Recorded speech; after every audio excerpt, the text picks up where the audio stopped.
Quel ROI pour le RCS? C'est l'heure de la table ronde réunissant nos partenaires agrégateurs. Pierre Garrigue, bonjour. Bonjour Jérôme. Vous êtes Country Manager France de CM.com. Hallo, comme on dit aux Pays-Bas. À votre droite, Jessica Galraz, bonjour. Bonjour.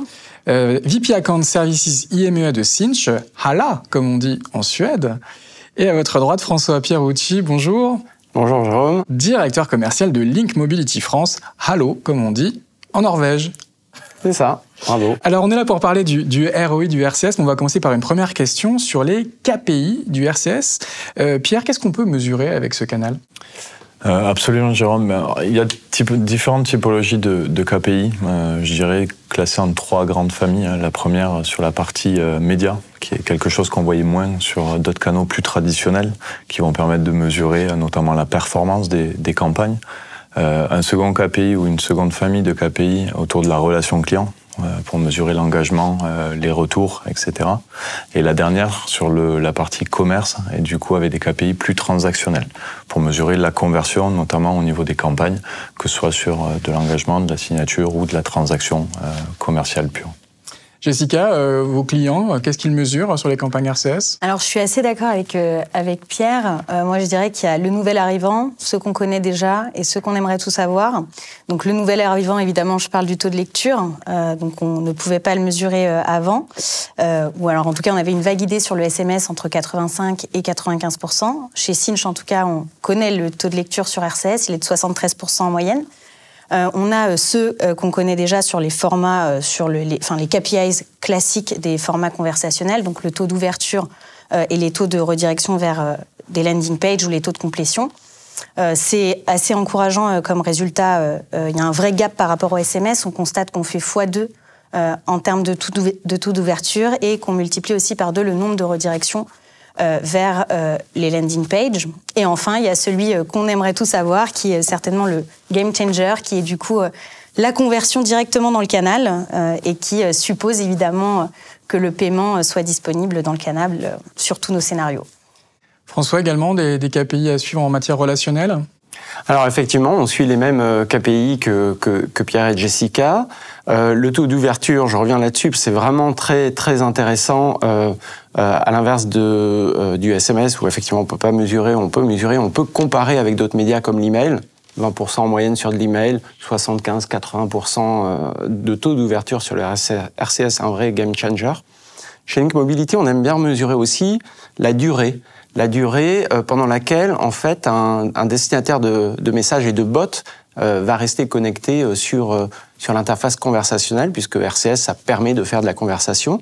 Et du coup, qui dit conversation, dit un temps de passage beaucoup plus long. Donc, sur un SMS, vous allez lire votre SMS en 5-6 secondes maximum. Avec un bot, on a mesuré qu'en moyenne, quand les bots sont bien faits, nos clients restent 2 minutes. Et donc, c'est évidemment un temps de connexion et pendant lequel le client peut s'imprégner du message de la marque beaucoup plus long. Et ça, c'est très intéressant. Alors, on le voit, des KPI qui sont très intéressants à suivre, à mesurer. Il y a également la question, évidemment, du coût, du business model du RCS. Pierre, qu'est-ce que l'on peut dire sur ce point-là ? Sans rentrer dans le modèle en lui-même, au-delà du sujet de la session, de la conversation, il faut aussi compter, je dirais, les à côté. François parlait à l'instant du bot, on a parlé un peu plus tôt de la partie paiement, la partie signature électronique également, sur le transactionnel. Les environnements pour aussi répondre à tous les retours que l'on va avoir sur l'engagement, qui est plutôt côté SaaS. Donc chez CM, on a cet ensemble de briques techno et je pense qu'il faut d'abord cadrer un projet avec un client et mesurer déjà les KPI qui vont être les siens, voir ce que ça englobe en fonction de l'environnement présent chez le client en termes d'architecture, de produits et d'outils d'ores et déjà installés et prendre la valeur de l'ensemble des briques nécessaires au succès de la campagne. Donc ça peut être très large, mais aussi très bénéfique dans le sens où ce que l'on disait tout à l'heure sur justement les différents métriques que l'on va pouvoir rassembler. On voit aujourd'hui que ce soit en termes de fidélisation, d'acquisition, de réengagement, des choses assez intéressantes, notamment dans les médias, le retail ou la partie service. Jessica, on l'évoque, un modèle économique peut-être un petit peu plus complexe, des coûts un peu plus élevés ? Oui, alors en fait, nous, chez Sinch, en tout cas, on essaie de se calquer au modèle économique des opérateurs. Et historiquement, en tout cas, le modèle n'était pas approprié et donc pas industrialisable. En fait, ce qu'il faut avoir en tête, c'est que les marques, aujourd'hui, quand elles se lancent sur RCS, ce qu'elles veulent savoir, c'est quel est le budget que je vais pouvoir investir sur RCS. Et donc, aujourd'hui, le business model, en tout cas, reposait sur un coût à l'envoi. Donc ça, très clair, comme quand on envoie une campagne SMS, et un coût à la conversation. Bon, là, c'est un peu la surprise post-campagne. Donc, comment on fait quand on est éditeur pour avoir un business model clair ? Du coup, on essaie de proposer un coût unique. Et on est très heureux parce que les opérateurs sont revenus du coup vers nous il y a quelques mois pour proposer un coût unique. Donc, on va dans le sens du client. Et donc, c'est hyper appréciable parce que ça va nous permettre d'industrialiser plus facilement ce modèle-là. François, un modèle économique, donc il faut prendre le temps d'expliquer aux clients, aux prospects ? Alors effectivement, il faut prendre le temps d'expliquer. C'est un peu plus compliqué que le SMS où c'était un coût par message envoyé. Donc là, effectivement, comme Jessica l'expliquait, il y a deux niveaux. Un niveau coût pour message simple. Et puis, ce qui est intéressant dans RCS, c'est de mettre en œuvre de véritables conversations entre l'annonceur et ses clients. Alors là, du coup, on a un tout petit point pas de désaccord, mais moi, ce que je trouve intéressant dans le modèle encore actuel et qu'on peut toujours utiliser, c'est le fait que la conversation va être payante, plus chère qu'un message simple, uniquement si la conversation se déclenche. Et je trouve que du coup, il y a un effet assez vertueux, parce que du coup, l'annonceur et son partenaire peuvent se fixer des objectifs, et le client, au final, l'annonceur va payer en fonction des conversations effectivement effectuées, et du coup, il ne va pas payer pour ce qu'il ne reçoit pas. Donc c'est vraiment un modèle à la performance que je trouve assez intéressant et vertueux pour tout le monde, pour les partenaires et pour les annonceurs. Alors on comprend des bénéfices en hausse, des coûts en hausse, mais pour les marques, quel est le ROI, le retour sur investissement du RCS, Pierre ? Pour rebondir sur ce que disait François, effectivement, le modèle économique peut être assez vertueux. Il est encore une fois important de cadrer le projet en amont de phase. Les KPI que l'on va voir avec les différents interlocuteurs, on parlait d'un logisticien tout à l'heure, ou de retail, ou du média sur de l'abonnement, du réabonnement, ça va être le départ d'une réflexion. Et au-delà de ça, dans un parcours client, entre guillemets, standard, avec la puissance de l'outil tel qu'elle est aujourd'hui d'un point de vue techno, la mise en place de bots et de scénarios de design conversationnel le plus travaillé possible, on va essayer d'aller améliorer les KPI. On parlait du logisticien, on va mesurer par exemple les taux de no-show. Combien de fois on évite à un logisticien d'avoir un no-show qui va lui coûter X centaines d'euros pour le temps humain passé, pour les frais de transport, pour le temps perdu à ne pas faire autre chose, et mesurer par rapport au surcoût dont parlait Jessica tout à l'heure, hypothétique d'une campagne RCS versus du SMS. Où est le break-even, où est donc ce point de rupture où on devient rentable pour le logisticien. On parlait d'engagement sur des retailers. On partait à l'époque, entre guillemets, d'un bon vieux coupon à réutiliser, à copier-coller, à réutiliser sur une autre plateforme ou une landing page. Aujourd'hui, on va avoir la possibilité de l'activer sur un flow ou de renvoyer plus facilement sur une page dédiée avec une activation beaucoup plus fluide. Là aussi, on va voir plus rapidement des KPI d'engagement. Donc, je vais passer le détail des 9 industries et laisser un petit peu mes collègues discuter du sujet, mais disons qu'il faut vraiment repartir de ce cas d'usage et des KPI de notre client pour comprendre où on veut aller ensemble et ce que l'on va évaluer pour s'adapter le mieux possible. Donc le RCS, c'est rentable, mais c'est peut-être plus compliqué à expliquer qu'avant aux clients, Jessica ? Le RCS, c'est quoi ? C'est un chiffre, c'est un incrémental. Mais en fait, ce qu'il faut avoir en tête, c'est quand un client se lance sur RCS, le ROI, en tout cas, ça va être ce qui va nous permettre de passer de la phase d'expérimentation à la phase d'industrialisation chez le client et donc de pérenniser le RCS et donc de créer des stratégies dans lesquelles on va l'intégrer. Donc en fait, en plus, on ne part pas forcément gagnant parce qu'on sait que le RCS, le coût est 2 fois plus élevé que sur le SMS. Donc, à partir de là, quand on commence, on a 2 possibilités. Soit on choisit de répliquer une mécanique SMS, c'est les soldes, le Black Friday. Honnêtement, il faut croiser les doigts très fort et espérer du coup que l'amélioration de l'expérience client va du coup générer un revenu incrémental suffisant pour avoir un ROI intéressant. Nous, chez Sinch, en tout cas, c'est pas ce qu'on conseille. Et ce qu'on fait, nous, chez Sinch, pour le coup, c'est qu'on prend le temps de se poser avec nos clients, de comprendre leurs problématiques et de se dire, OK, on va sélectionner des use cases qui vont exploiter les capacités totale, en tout cas du conversationnel, du format conversationnel du RCS et de ses fonctionnalités. Et donc, quand on le fait, du coup, on a des exemples qui fonctionnent bien. Par exemple, on travaille avec du coup des opticiens sur des scénarios où on veut, par exemple, faire de la pédagogie autour de la presbytie, par exemple, et donc générer de la prise de rendez-vous en magasin. Avec un scénario RCS, on va multiplier par 2 le nombre de rendez-vous. Et ça fonctionne en fait beaucoup pour le retail spécialisé, que ce soit dans le café, dans les jeux vidéo, dans l'automobile. En fait, tout ce qui va être lié à la réservation, booker des essais, booker de la prise de rendez-vous, on va faire découvrir des nouvelles gammes, on va avoir un ROI très intéressant. François, avec le RCS, on double peut-être les coûts, mais on peut espérer doubler le chiffre d'affaires ? Oui, on peut espérer doubler le chiffre d'affaires. Donc, je suis tout à fait d'accord avec ce que disait Jessica.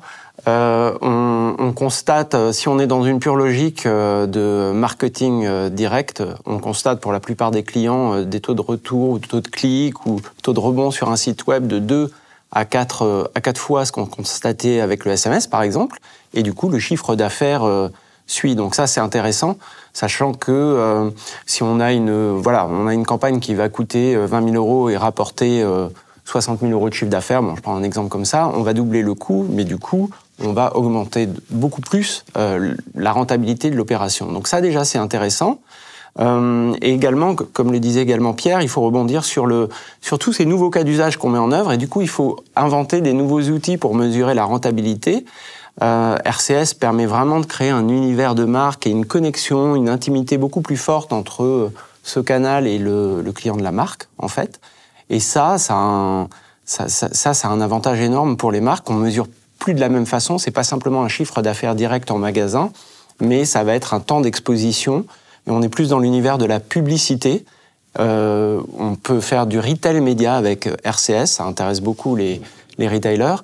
Et du coup, là, il faut inventer des nouveaux outils pour mesurer cette rentabilité qui va bien au-delà d'un simple chiffre d'affaires dans un magasin. Alors, on le voit, un canal rentable. Quelles sont vos anticipations pour 2023, Pierre, chez CM.com ? En termes d'utilisation, je pense que ça fait un petit peu partie du travail que l'on est en train de déployer, respectivement, et sur le terrain avec nos clients, que ce soit sur un portefeuille existant que l'on essaie de convertir. François parlait de tous les usages et toute la partie technologique. Il y a aussi une question de légitimité, de certification. Avoir un compte entreprise qui est brandé, qui est identifié en tant que tel, qui permet à l'usager de ne pas être ou suspicieux en tout cas d'une fraude.